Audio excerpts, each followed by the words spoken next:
Today's voiceover talent is more than just a pretty voice. Today's voiceover talent has to be a boss, a VO boss. Set yourself up with business owner strategies and success with your host, Ganguzza, along with some of the strongest voices in our industry. Rock your business like a boss, a VO boss. Hey everybody, before we start today's episode of VO Boss, we want to introduce you to some of the amazing products and services and things that we're doing at VO Boss so that you can boss up. We have some great things. Super excited to share with you guys.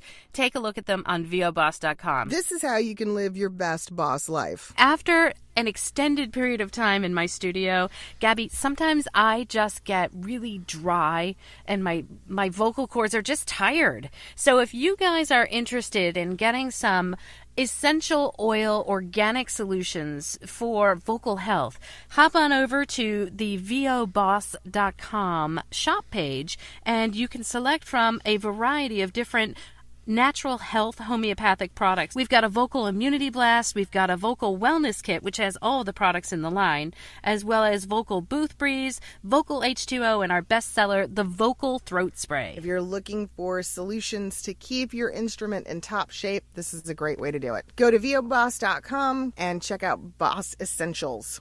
Okay, now let's get on with today's episode. Welcome to the VO Boss Podcast. I'm your host, Ann Ganguzza, along with my VO Boss bestie, Gabby Nistico. Hey, Gabby. Hi, Ann. You know, Gabby, I think that it's so important for us as voiceover talent to really understand all aspects of the industry. I think it would be a good idea to talk today about the casting process. What do you think? Oh, yeah. I love that. I mean, the same way we're running a business, casting is the other side of the coin, right? I mean, the people who are looking to cast a role, they're conducting their business. They're using this as a vehicle, typically for their advertising or marketing or promotion efforts.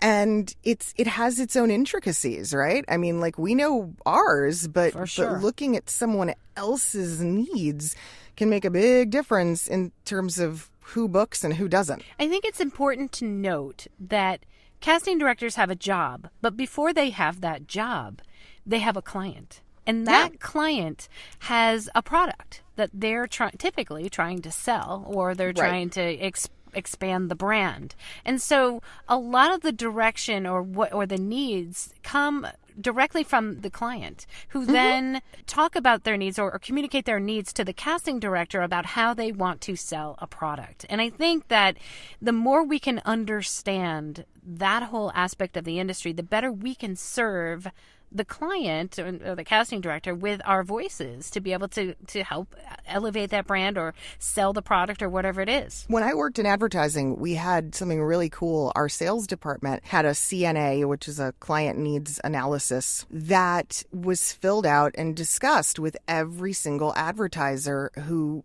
was coming to us. And man, it would get into some really cool stuff, like things that I don't think voice actors necessarily think about. So questions on a client CNA for casting would be things like, who's your competitor?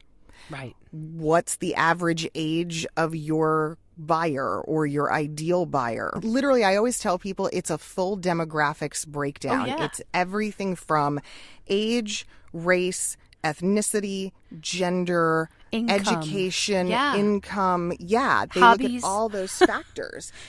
And by the time you're done, you basically have a really clear picture of the person they're trying to attract. And also, the person that they're trying to attract, typically, they're going to want to, in these days, because we are educated consumers, and I say this over and over and over again, they want to have typically a voice that speaks that language to that audience and that can completely, identify with. So, if you're talking about selling, I don't know, cleaning products, it might be to, a mom or a household member that does cleaning. So that's important to know. It's always about relevance, and it's about authenticity and who is going to be the most credible person to speak to the group of people that I'm trying to reach. Absolutely. And that's huge.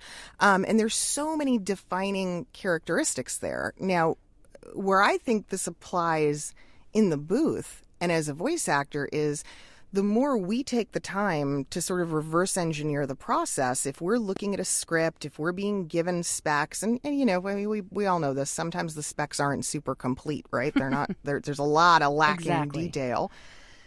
It's wise for us to really stop and go, do I fit the bill? Does one of my characters fit the bill? You know, am I going to be able to be a credible, believable person for this casting and for this audience? And so that's huge. Like, I always find it funny because my students ask me this a lot, and I don't know if you get asked the same question. You know, I'm always telling them, you don't feel obligated to do everything. Don't feel like you have to answer every single audition. And they look at me, of course, and they go, well, what don't you answer? Well, oh my gosh, there's quite a bit that I don't answer. I stay away from anything that is too nurturing, too caring, too much a mom, like literally compassion. If I see the word compassionate in specs, I run away. Gabby, I'm so glad that you said that. I just had a conversation this morning, seriously, with one of my students, and I'm talking about, and I think that anybody that's a listener here, I'm going to just get a little bit personal again, knows that I'm a cancer survivor. And so some people may think that makes me compassionate and that I can speak that language. So my story is this, and it's very interesting because my student that I was talking to about this was also a cancer survivor, and we were like, oh my gosh, yes, this is exactly it. So as we are progressing through our journey, right, in recovery, and we're both good. When you're talking about finding compassion, it depends on what level and at what point you're talking compassion to, you know, the client. So let's say the client is a hospital and they want to make you feel good about their services and that they have the latest in technology that can help you to battle your disease. And so if you were to talk to me and try to get me to do that at any point during my journey, I would be like, look, just, you know, because I had to like take a stand and I had to be like, come on, just like, all right, we're going to forge forward and we are just going to like, there's no compassion here. Grow up and let's just get the job done and let's do it. Cut the crap and let's kick this thing in the ass. Exactly. And so that's not the compassionate voice that you need when you are first encountering a diagnosis like that. And so it's so funny because I have another student who did a cancer spot, and it was amazing. And the compassion in her voice was just incredible. But yet, if you asked me to do that, I probably could not get there because I personally don't feel that way. But I believe that right there, it doesn't matter how great an actor we are or aren't. That is something you can't fake. The emotional value is very hard. I see those and I'm like, nope, next, pass, give it to somebody else. But on the other side of the coin, if it's motivating, you know, me too, kind of rile somebody up. Yep. Get the job done. I'm all in. Yeah. That stuff totally resonates with me. Yeah. Wow. So kind of fun little, you know, quirks there. But interestingly, I also feel like language is such a huge part of this. So I had many years in radio, many years in advertising, and quite a few years doing copywriting. And something that I find really interesting is colloquial use, right? So contractions or slangs or, you know, language inside of a script. Language is so telling about the type of audience that a buyer is trying to connect with. I don't know. I feel like maybe more often than not, sometimes voice actors don't take those cues very well, or they try to make a script more proper than it is or than it's supposed to be. Do you know what I mean? Like, I'm not sure what that is, and I always find it interesting. I'm always trying to tell my students to really kind of go beyond just reading the script. There's so much that goes into the writing of that script. I mean, somebody was paid, number one, to write that script. Every word on that page has a meaning, has a reason for being there.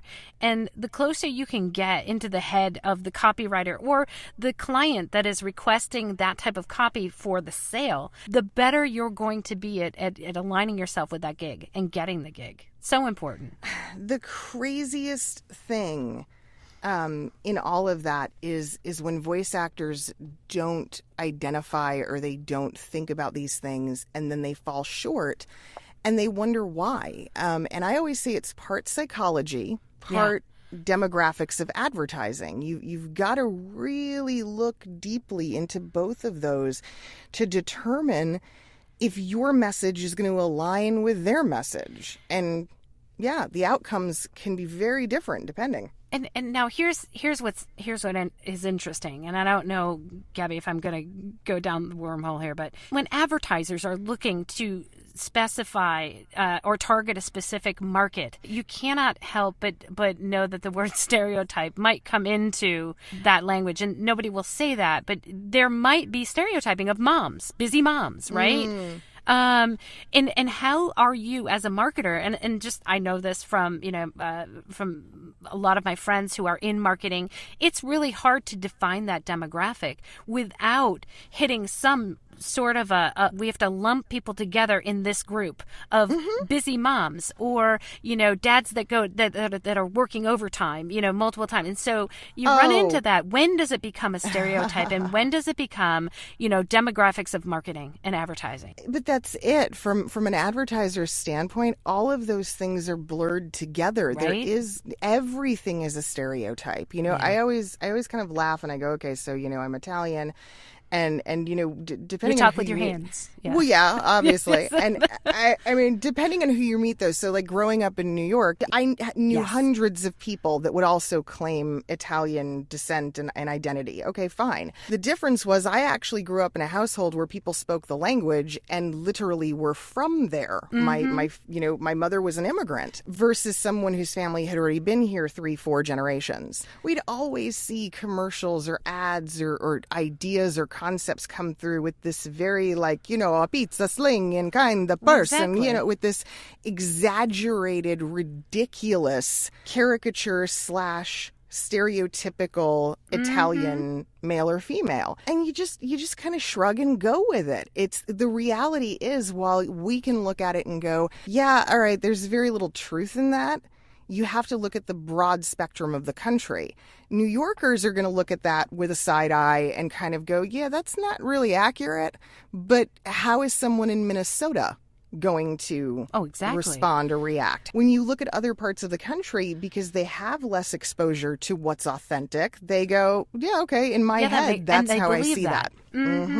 Exactly. And it's such a good point that you make, though, that we need to think about those things. Right, wrong, or indifferent, they are the basis for so many performances, whether it be acting, stand-up comedy, voiceover, I mean, animation. Saturday Night Live, it's real. So we tap into that, and advertisers are no exception. They're always looking to connect. So Gabby, where does the responsibility lie in terms of, is it a stereotype? Is it typecast? What is that? I mean, where is the responsibility in terms of what do we do as voice actors in terms of if they ask us for that, sound, I mean, should we voice that or should we audition for that? There's the question. So I feel like the first piece to that, again, comes down to the authenticity of the character, okay? In other words, if you can do it and you can do it realistically and you can do it successfully, yes, audition for it. If you have no objection to the job, audition for it. However, if you're not really trained in that dialect, accent, whatever it is, if you haven't studied it very much, throwing something against the wall to see if it sticks while you're on mic is not the best idea. I agree. I'll give you a great, for instance, I have lived in the South now for over 15 years. I can't do a convincing Southern accent. I've tried. The result is heinous. Yeah. Now, I get that. I can do a very awful, over the top, like if it was for a cartoon kind of thing. Yeah. I could do that. If it was an animated type of thing and it was supposed to be blown way out of proportion, I could totally do that. Yeah. But when people come and they go, no, we want something that's very much, Carolina, low country. We want it to be a subtlety. I can't do that. I'm like, I'm out. I got nothing open for that. Gabby, I mean, with the last name of Ganguzza, right? I married an Italian. So people assume that, I could probably do that Italian thing. And you know what? Funny. I wouldn't even really go near that because I just can't. But yet I was asked to do a British accent. And if I want to imitate or create a character that has a British accent, I might be able to convince a certain region that maybe that's where I come from. Now, there's the question. If the casting doesn't specify, right, must be a native, what do? Do you audition?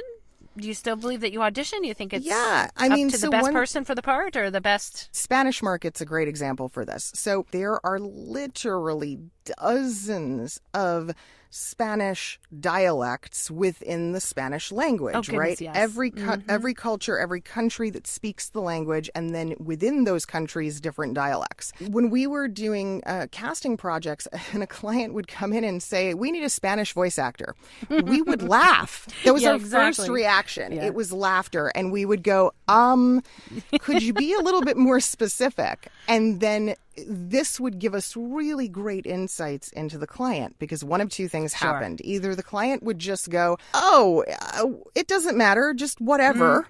Mm-hmm. And we're like, okay, so you're not looking for an authentic speaker. You're just looking for someone who speaks Spanish well. And they would go, yes. But doesn't that say, though, that the client may or may not have done their homework in terms of their demographic? Or maybe it's a more general demographic that they're selling to. I don't know. Maybe not. Then as a voice actor, should you care? No, I don't. Right? Okay. I don't care as an actor, and I never cared in casting either. Because at that point, I'm like, okay, if you've got the chops and you speak the language, we're going to go for this and we're going to give it a shot. There were many clients who we wouldn't even have to ask. They would go, we are looking for a very specific thing. We are looking for this from this region, this country. And I've seen those kinds of castings domestically. Somebody who says we need someone from Minnesota with an authentic accent, authentic regionalism. Same for Connecticut, New Jersey, or they're Texas. Asking for native. Yeah, exactly. They just want to know that the person and the speaker are going to be the best representation of that marketplace and those peoples. And I think we're seeing that more and more now. I'm seeing a lot more castings where it's asking for native because it's going to sound more authentic. But then just keep in mind, because I do think this process is fascinating, this is where the character acting piece comes into play. We spoke to Eliza Jane a couple of weeks back.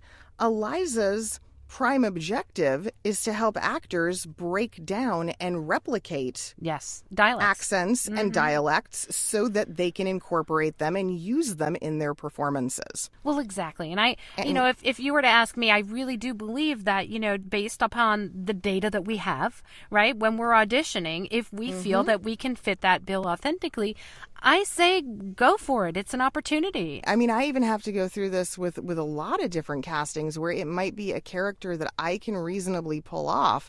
Ironically, Italian being one of the top for me. Right. But if they say we need authenticity, I'm out. I was born here. We see it in all areas, though, when it comes to casting. Dialects, and cultures. It is a cycle.